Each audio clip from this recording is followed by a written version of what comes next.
Hi friends, welcome to my channel. ఈరోజు చిన్ని serial గురించి తెలుసుకుందాం. అమ్మ వాళ్ళకు తెలియకుండా గుడికి తీసుకెళ్ళి వాళ్ళిద్దరికి పెళ్లి చేసేయాలన్నానమ్మ. ఏంటి నా గురించేనా మాట్లాడేది? నాన్న, ఎప్పుడు తొందరగా ఎప్పుడు నిన్ను నిర్దోషి అని ఎప్పుడు నిడిపియాలో, సాక్ష్యాలు ఎప్పుడు స్వీకరించాలో అని ఆలోచిస్తున్నాం. నాన్న, ఆ దేవుని దయ వల్ల నీకు బెయిల్ వచ్చింది కదా, మనం రేపు గుడికి వెళ్దామా అందరం కలిసి? సరే చిన్ని, వెళ్దాం. సరే, అమ్మంగిట ఇక్కడికే రమ్మని చెప్తాను, అందరం కలిసి గుడికి వెళ్దాం. సరే చిన్ని, లేట్ అవుతుంది, త్వరగా పనుకోండి. అలాగే నాన్న, రేపు దేవుని దయ వల్ల మా అమ్మ నాన్నకి పెళ్ళవుతుంది. ఏంటక్క అలా చూస్తున్నావు? ఏం లేదు, ఇంతగా రెడీ అయ్యావు, ఎక్కడికి వెళ్తున్నావని.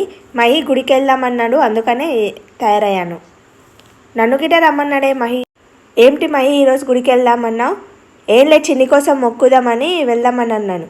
నాకు పని ఉంది, నేను కూడా రాలేను. అక్క, మీరిద్దరు వెళ్ళిపోండి. గుడి కోసం అని బయలుదేరి మీరిద్దరూ అలా తప్పించుకోవద్దు. మీకు ఏమైనా పనులు ఉంటే గంట తర్వాత వెళ్ళండి గుడికి వచ్చినాక. సరే, ఇప్పుడు మన ఇద్దరం వెళ్ళకపోతే వీళ్ళిద్దరు ఊకుండేలా లేరు. వెళ్దాం పద. సరే బావా. అమ్మ వచ్చింది, వెళ్ళి ఈ చీర కట్టుకొని రా.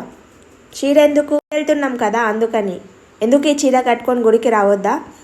నీ కూతురు ముచ్చట పడుతుంది కదా, కట్టుకోవచ్చు కదా. మా అమ్మ అచ్చు పెళ్లి కూతురులా ఉంది కదా, ఎందుకే నా కొడుకు లేడా? పెళ్లి కూతురు పెళ్లి కొడుకు ఏంటి చిన్ని? ఏం లేదమ్మా, మీరిద్దరు కొత్త బట్టలు కట్టుకున్నారు కదా, ఇద్దరు పక్క పక్కన ఉంటే అలా పెళ్లి కూతురు పెళ్లి కొడుకులా ఉన్నారని. ఇక గుడికి వెళ్దాం. కానీ మీకోసం ఎదురు చూస్తున్నాను. మా కోసం ఎదురు చూడడం ఏంటాలి? ఈరోజు మీ ఇద్దరికి పెళ్ళి కదా. పెళ్ళియా? అంటే పెళ్ళికి నన్ను ఇన్వైట్ చేసిన నువ్వు మీ అమ్మ నాన్నకి ఇంకా చెప్పలేవా? వచ్చాక చెప్దామని అనుకున్నాను అంకుల్. ఏంటి చిన్ని, ఎవరి పెళ్ళి జరుగుతుంది? నీ పెళ్ళే అమ్మా. నీది నాన్నది. అమ్మ నాన్నల పెళ్ళి. ఏంటి చిన్ని, ఏం మాట్లాడుతున్నావు? అవునమ్మా, మా అమ్మ నాన్నలకు పెళ్లి చేద్దామని గుడికి తీసుకొచ్చాను. ముందు ఆలోచించకుండా ఏంటి పని?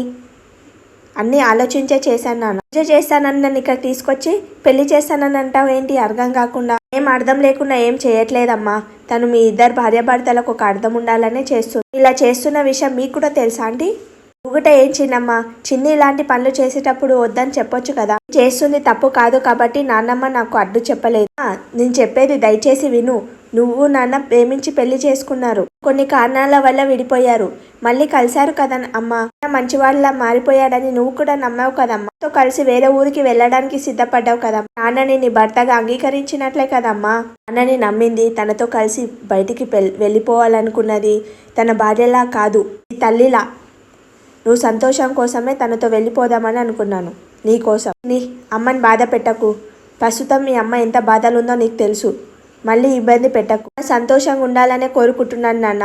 అమ్మ నేను ఎలా సంతోషంగా ఉండాలో కోరుకుంటుందో నేను గిట్ట అలానే అమ్మ సంతోషంగా ఉండాలని కోరుకుంటున్నాను నాన్న. అమ్మ జైల్లో ఉన్నప్పుడు చాలా కష్టాలు పడ్డది నాన్న, చాలా ఇబ్బందులు పడ్డది. ప్రతి ఒక్కరు మీ ఆయన ఎవరు, మీ నాయన ఎందుకు చూడనీకే రాలేరు అని ప్రతి ఒక్కరు అడిగితే అమ్మ చాలా ఇబ్బంది పడింది నాన్న. నాన్న ఎవరు అని నేను ఎప్పుడు అడిగితే అమ్మకు నీ పేరు చెప్పడం ఇష్టం లేక తను చాలా ఇబ్బంది పడింది నాన్న. అంటే నీ మీద కోపం ఉంది కాబట్టి చాలా కుమిలిపోయింది. కానీ ఇప్పుడు నీ మీద కోపం పోయింది కదా, ఇప్పుడు సంతోషంగా ఉండొచ్చు కదా. నీ భార్య అని అందరికీ చెప్పుకోవచ్చు కదా. మంగళసూత్రం ఉండి అమ్మ పక్కన నువ్వు ఉంటే ఆ ధైర్యం పెరుగుతుంది, ఆ గౌరవం పెరుగుతుంది. నేను చెప్పింది చాలా కరెక్ట్ కావేరి, ఒకసారి అర్థం చేసుకో. అన్నయ్య చనిపోయిన నీకు బాలరాజు అండగా ఉండడం నీ అదృష్టం. శత్రువుతో నువ్వు పడపడాలి అంటే నీ భర్త నీ పక్కనే ఉండాలి. కలిసి ఉంటే చెయ్యని లేయడానికి నిన్ను జైలుకు పంపించిన వ్యక్తి భయపడతాడు, మరి వెనకడుగు వేస్తాడు కదా. అమ్మ నాన్నని కలపడం కోసం చాలా ప్రయత్నం చేస్తుంది చిన్ని కోసమన్నా మీరిద్దరు పెళ్లి చేసుకోండి. కాలు పట్టుకుంటానమ్మా, పెళ్లి చేసుకో అమ్మా, నాన్నని పెళ్లి చేసుకో.